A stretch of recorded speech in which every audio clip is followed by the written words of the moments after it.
have always had a deep affinity for New York. My first memory of being in New York City is standing beneath the Empire State Building. A taxi cab driver cantilevered his whole body outside of his taxi cab, and he was screaming expletives at people in the crosswalk. This should have been completely overwhelming for a suburban kid, but my 7-year-old brain was lit up and screaming, "I'm home."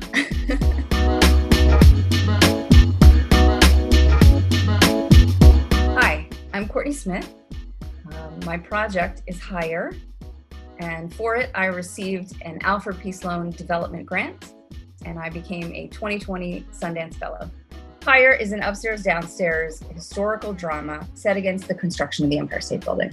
When the Empire State Building was built, called the Race to the Sky, it was so intense that the year before there were something like 957 buildings that went up. It was just the whole place was going up all at once. They were so cutthroat that they were putting the steel up and changing the plans and bribing people at the planning office. It was a war and they were going for it. My father is an engineering type kind of guy.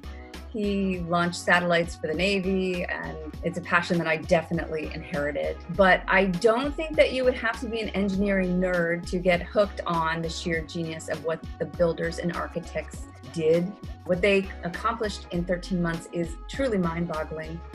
We are talking about 200 trucks of materials arriving daily, and the entire thing, 102 stories going up in just 13 months. How do you take the human story, the small story within such a massive story, and bring that forward?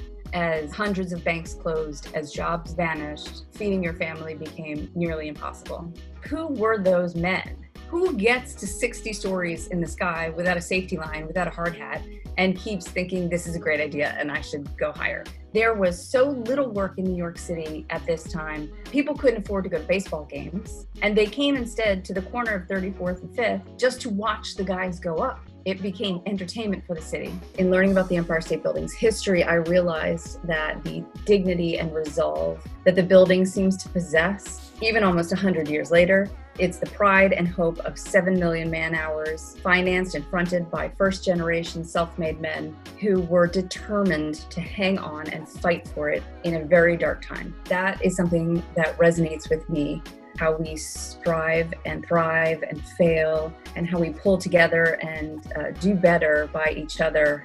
And it is the achievement of the American Mohawks and European immigrants who moved up so fast, they put up 14 stories in just 14 days. To my mind, the Statue of Liberty lit the welcome torch, but it's the Empire State Building that is the beacon of what's possible in America when we value immigration. The Sloan Grant, the development grant, has given me a great opportunity. It's allowed me to make contacts and have conversations with people that I couldn't approach directly before. That's just changed everything. You know, I think I always knew that this was going to be a very long haul. It was a very big story to take on. I think this story has really sort of found its time now, finally, 12 years later.